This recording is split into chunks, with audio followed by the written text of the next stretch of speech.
आपको शास्त्री नगर बताऊंगी, मैं आपको भाटी माइंस बताऊंगी, मैं आपको दिल्ली का गोविंदपुरी बताऊंगी, कालका जी बताऊंगी, मैं आपको दिल्ली का तुगलकाबाद बताऊंगी। केजरीवाल एक नंबर का भ्रष्टाचार में डूबा। ये नहीं लेंगे, ये भी लिया, घर नहीं लेंगे, शीश महल लिया। तो जुटाएगी क्यों?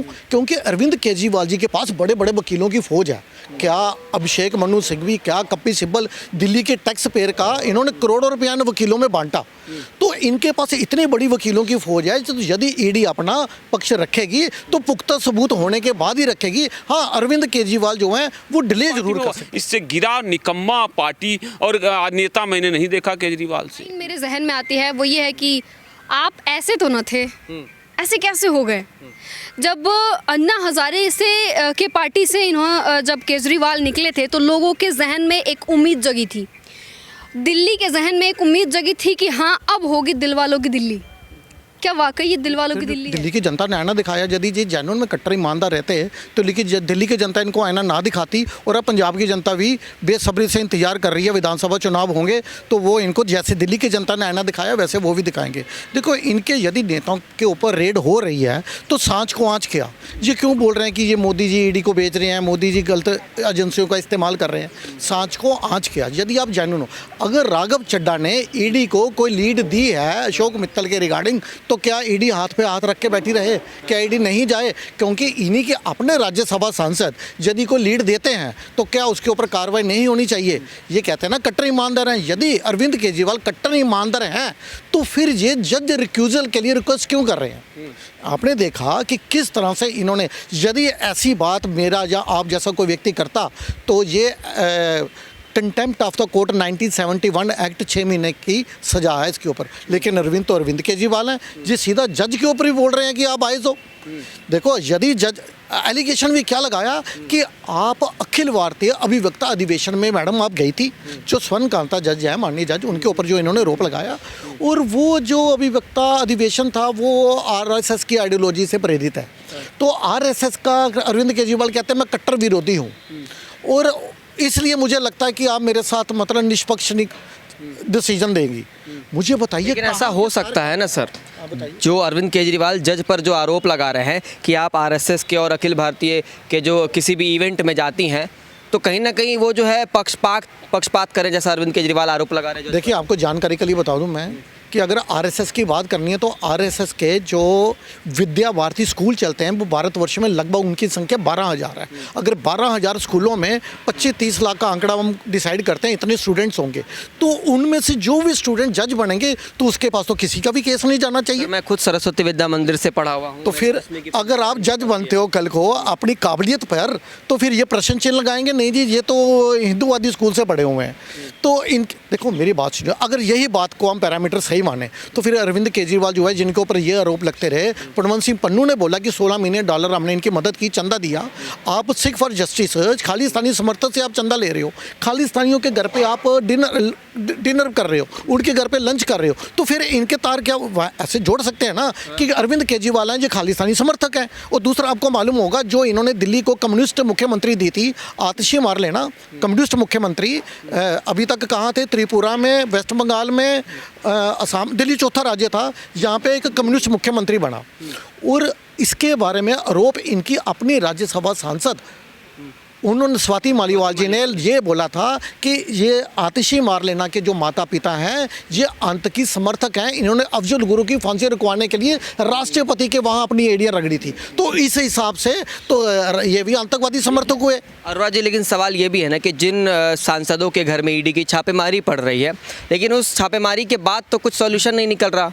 हमने देखा ना ही कुछ चीज़ें वहाँ से निकली, ना ही कैश, ना कुछ सोने चांदी जेवरात, कुछ भी चीज़ें बरामद नहीं हुई। कैश बरामद हुआ है, सब कुछ हुआ है, मैटर जो है वो सब जुडीज है। लेकिन क्या है कि ये नेता लोगों जो हैं इनका, आपको मालूम है, आम आदमी हो उसका केस तो यूँ निपट जाएगा, लेकिन ये लोग इतने शातिर हैं, इतने प्रोफेशनल हैं, इनके पास सारे लूप होले ने मालूम है। तो तो इनके ऊपर जब कोई ईडी कार्रवाई करेगी तो वो पहले पुख्ता सबूत जुटाएगी। क्यों? क्योंकि अरविंद केजरीवाल जी के पास बड़े बड़े वकीलों की फौज है। क्या अभिषेक मनु सिंघवी, क्या कपिल सिब्बल, दिल्ली के टैक्स पेयर का इन्होंने करोड़ों रुपया इन वकीलों में बांटा। तो इनके पास इतनी बड़ी वकीलों की फौज है, तो यदि ईडी अपना पक्ष रखेगी तो पुख्ता सबूत होने के बाद ही रखेगी। हाँ, अरविंद केजरीवाल जो हैं वो डिले जरूर कर सकते हैं। लाइन मेरे जहन में आती है वो ये है कि आप ऐसे तो न थे, ऐसे कैसे हो गए?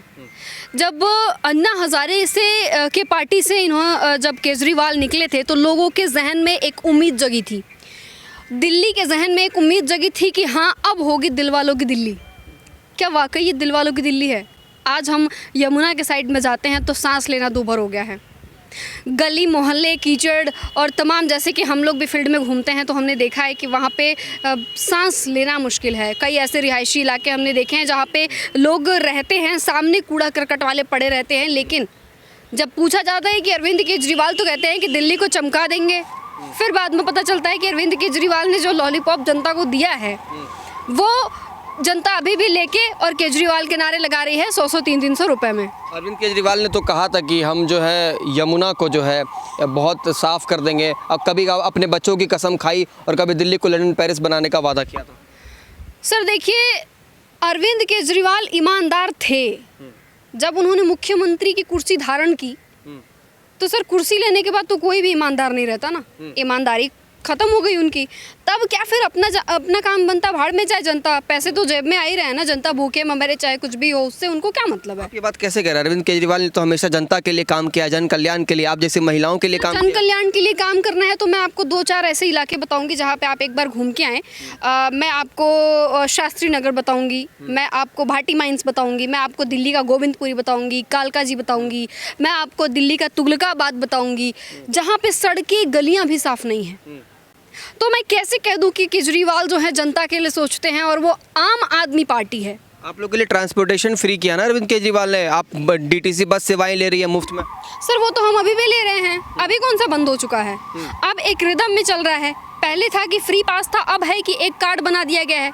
जैसे कि हमारे पास एक कार्ड हो गया है, हम कार्ड से फ्री सेवाओं का लाभ ले रहे हैं। तो बिजली पानी भी तो मुफ्त में दी ना केजरीवाल, तो केजरीवाल की देन है आज जो दिल्ली में सभी महिलाएं इतनी खुश हैं। तो सर अभी कौन सा बहुत ज़्यादा हमारे ऊपर लूटमार पड़ गई है? फ्री में अब तो कुछ दिन में वो ये भी योजना ले आ देते कि मतलब मर जाइए तो कफन भी फ्री में दे देंगे। इतना भी फ्री नहीं करना चाहिए ना भाई। आप इतना कुछ फ्री कर रहे हो और अपने लिए शीश महल भी आप बनवा ले रहे हैं, जनता के लिए एक छोटा सा शौचालय नहीं बनवा पा रहे हैं। डुप्लीकेट और वो नॉर्मल शौचालय बनाया जा रहा है, क्या मतलब है उसका? उनके लगातार सांसदों के घर के ऊपर ईडी जो छापेमारी कर रही है वो कह रहे हैं ये सब बीजेपी करवाती है, ईडी और सीबीआई उनके चंगुल में है, उनकी बात मानती है। सर सबसे हास्यास्पद बात ये है कि केजरीवाल और मनीष सिसोदिया और तमाम वो नेता जो इल्ज़ाम लगाते हैं बीजेपी का, देखिए मैं किसी का पक्ष नहीं ले रही हूँ, लेकिन सबसे बड़ी बात यह है कि इल्ज़ाम भी लगाते हैं और सवाल भी वो कोर्ट से ही पूछते हैं। राउज एवेन्यू कोर्ट पे इल्ज़ाम लगाते हैं कि बिकी हुई है, और जब छूट जाते हैं तो कहते हैं कि बीजेपी की नहीं चली और सच्चाई की जीत हुई। उन्होंने तो हाई कोर्ट के जज पर सच्चाई की जब जीत होनी ही थी, जब सच्चाई की जीत होनी थी तो सबसे पहले वो जेल क्यों गए? इन्वेस्टिगेशन में इतना टाइम लग गया कि सबके सब जेल में ही रह गए, और इतने दिनों बाद वो निकलते हैं और फिर अचानक से एक हुजूम लेके पहुंचते हैं दिल्ली के जंतर मंतर पे हाय हाय करने के लिए। क्या मतलब है? उन्होंने तो हाई कोर्ट के जज पर भी ये आरोप लगाया कि आप जो है आरएसएस की शाखा में, आरएसएस के इवेंट में जाते हैं, हिंदू परिषद के इवेंट में जाते हैं, तो आप निष्पक्ष नहीं रहेंगी सर। और उन्होंने जज बदलने की भी मांग की है। जज बदलने की भी मांग वही करते हैं, जज से सुनवाई की मांग भी वही करते हैं, निष्पक्षता की भी बात वही करते हैं और सवाल भी वही करते हैं। मतलब केजरीवाल कहीं का भी नहीं सोचते हैं। मतलब सीधी बात है कि आम आदमी पार्टी आम जनता की है ही नहीं। अब तक के दिल्ली के इतिहास के सबसे बेहतरीन मुख्यमंत्री रहे। बेहतरीन मुख्यमंत्री अरविंद केजरीवाल एक ऐसा ही मुख्यमंत्री है जिसने सिर्फ वो काम किया कि उत्तर प्रदेश बिहार के लोगों को टिकट नहीं मिलता था दिल्ली में। खाली जाट गुजर लोकल जो है पंडित जी है ना, पंडित जी खाली हरियाणा का दिल्ली के मिलते थे उनको, यूपी बिहार का पंडित जी झाड़ू मारो, ये हाल था। तो ये लोग दिल्ली की राजनीति कब्जा कर लिए थे। तो अरविंद केजरीवाल ने ये किया कि यूपी बिहार के हाथों में सत्ता के चाबी की कुंजी दे दी, है ना, और जिसमें कि 2 नेता उभर के आए, से मनीष सिसोदिया और संजय सिंह। तो ये खुजली होने लग गई कुछ लोगों को। तो खैर 10 साल राज किया उन्होंने, लेकिन तब बीजेपी जो कि हमेशा वही जाट गुजर लोकल पंडित जी, बाहर का पंडित जी गया तेल लेने, तब जाके बदला और इस बार पूर्वांचल के लोगों को टिकट दिया तो केजरीवाल को उठा के पटक दिया एकदम से कि केजरीवाल असल में कोई अच्छा मुख्यमंत्री था नहीं। उसने दुखता हुआ रख पकड़ लिया, बिहारी बिहारी बिहारी, समझे, छठ घाट। तो बीजेपी तो ये बोल नहीं सकती है कि भाई यूपी बिहार के लोगों का शोषण कैसे करें। तो जो मजबूर में आकर के इन्होंने भी टिकट देना शुरू किया और आकर के मनोज तिवारी जी को लाया और धड़ाम से जो है मुरगुनिया करके पटक दिया किसको, केजरीवाल को। और केजरीवाल एक नंबर का भ्रष्ट निकम्मा, अच्छा काम यही किया यूपी बिहार वालों को सत्ता की चाबी दिल्ली में देके गया। बाकी जो है केजरीवाल एक नंबर का भ्रष्टाचार में डूबा। ये नहीं लेंगे ये भी लिया, घर नहीं लेंगे शीश महल लिया उसका। क्या ये भी मुझे पापी भ्रष्ट और चरित्रहीन निकलेगा अगर मुझे शक है। कौन नहीं, मैं ये केजरीवाल जिसका चेला सारा चरित्रहीन और इस तरह का है, नरेश यादव जैसा लोग है ना, तो उसका गुरु भी घंटाल ही निकलेगा। दिल्ली की महिला मुख्यमंत्री हैं रेखा गुप्ता जी हैं। बहुत अच्छा, बहुत बढ़िया, एकदम बढ़िया है रेखा गुप्ता। बता रहा हूँ, आते ही इन्होंने कार्ड बनवाया डीटीसी में महिलाओं का। अरे भाई यहाँ मियाँ तियाँ कहाँ से आ गया है, बांग्लादेश महिला के नाम पे फ्री में बस में चढ़ जाओ, पॉकेट मार रहा है, पॉकेट काट रहा है लोगों का। है गलत होना चाहिए ना। कहाँ के आगे, इधर के आगे, उधर के आगे, उन सब का पैसा बचेगा ना, थोड़ा जाएगा ना। जो दिल्ली में बरसों से रह रहे हैं उनका दिल्ली में बसों में ट्रेवल करेंगे, अच्छा लगेगा। ये तरीका होता है। क्या रेखा गुप्ता के राज में दिल्ली तरक्की करेगा? जो कूड़े का गुप्ता सुनिए, सिर्फ नाम है, पार्टी हिंदुत्व की पार्टी है बीजेपी। यहाँ कोई भी आएंगे, रेखा गुप्ता है, सीमा गुप्ता है, कोई महिला है ना जी, माँ है ना जी, बहन है ना जी, बेटी है ना जी, कैसा आम आदमी पार्टी में हुआ। इससे गिरा निकम्मा पार्टी और नेता मैंने नहीं देखा केजरीवाल से।